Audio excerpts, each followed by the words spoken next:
Good morning, everyone. Welcome to my morning musings. My name is Don K. Preston. I am the president of Preterist Research Institute of Ardmore, Oklahoma. I hope everything's going well for you this morning. Boy, I tell you, here in Oklahoma, it turned cool yesterday. We had lots and lots of rain, which we needed desperately. Somebody asked me just recently how bad our drought had been here in Oklahoma, and I told them that last week I had 3 catfish and 2 bass knock on my door asking for a drink of water, and I didn't have any to give them. Yeah, it's been bad, but we got some wonderful rain last night. We're very, very thankful for that. Well, I've been sharing with you my journey to the full preterist view of eschatology. That is, the view that all prophecy, every bit of it, has been completely fulfilled at the fall of Jerusalem in AD 70, by that time. And I've been sharing with you some of the things about Revelation, the book of Revelation, that caused me to reevaluate my historical amillennial views. Not just reevaluate them, but just jettison them because they just simply were not and are not biblical.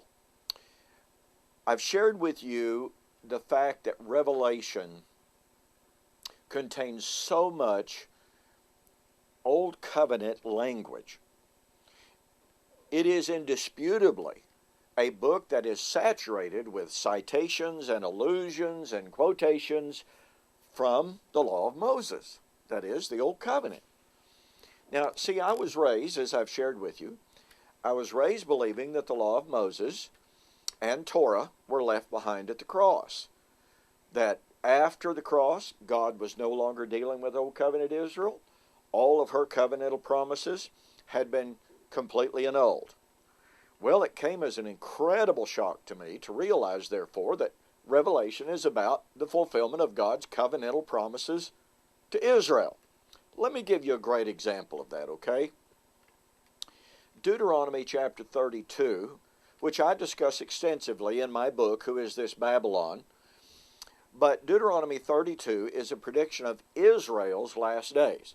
It's not a prediction of the end of time. It's not a prediction about the last days of the church age. Twice, the Song of Moses says it's about Israel's last days, her latter end. And it was for generations, many generations to come after Moses. Okay.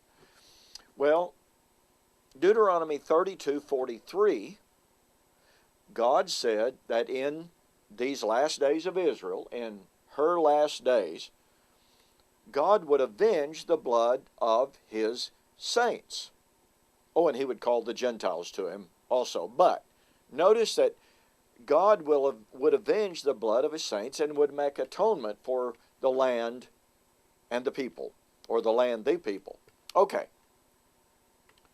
So here we have the prophecy. In Israel's last days, God would avenge the martyrs. Now, Jesus said, and by the way, Jesus appeared in the last days. You know, the last days foretold by Moses. Okay. Jesus appeared in the last days foretold by Moses and said that in the judgment of Jerusalem that would happen in his generation, all of the righteous blood of all the righteous from Abel into Zacharias would be avenged. Then we come to Revelation. And in the judgment of Babylon, which, oh, by the way, is the city, quote, where the Lord was slain, unquote. Have any problem with identifying that? But in that judgment, Revelation 19, verse 1 and 2 says, rejoice over her, for God has avenged the blood of his saints.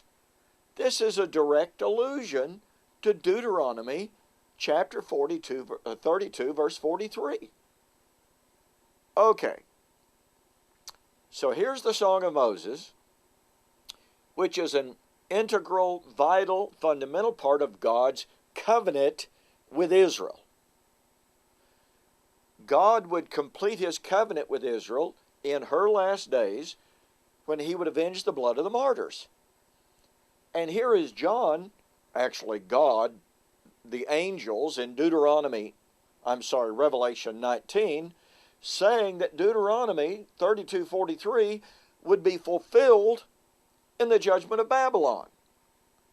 In other words, the law of Moses would remain valid, the Song of Moses, would remain valid until the judgment of Babylon. Now, what relationship does the Roman Catholic Church, i.e. Babylon, according to some views, what relationship does the Roman Catholic Church have to do with the fulfillment of the law of Moses, the covenant of Israel? What relationship does, New York City is Babylon, we're told. I'm sorry, there's no relationship between New York City and the fulfillment of God's covenant with Israel as found in the Song of Moses. What relationship does the literal city of Iraq, or Babylon in Iraq, have with the fulfillment of God's covenant with Israel in her last days? You see, these suggestions about the fulfillment of Babylon in Revelation don't jive. They don't match the covenantal context of Revelation being the fulfillment of God's covenant with Israel in Israel's last days. Now remember, Jesus appeared in the last days foretold by the Song of Moses. He predicted the fulfillment, that is to say, the avenging of all of the blood of all of the righteous. You think that had something to do with Deuteronomy? And he said it would be in the fall of Jerusalem, the city where the Lord was slain in his generation. I'm telling you, that made my head spin on my shoulders. It changes everything. Did for me, and may I kindly suggest that it should for you as well. Hey, before I close, let me make a very, very special offer to my YouTube viewers to get your Christmas presents. Go to my websites, www.eschatology.org or BibleProphecy.com. Choose any book that you want, order the book, place the order, and I will then knock off 25%. Now, you've got to make note that you saw this offer on YouTube, and this offer will only be good until December the 25th, okay? Now, this doesn't apply to overseas orders. I will help out with those, but the shipping on overseas orders is just exorbitant, of course. But if you have an order, if you're from overseas and you have an order that you'd like to place, contact me. I'll work with you on the shipping. So, take advantage of this very special holiday order offer on all of my books that I offer on both of my websites. 25% off, except overseas orders, between now and Christmas 2011. Hey, thanks for joining me for this morning's musings. We'll see you on the flip side.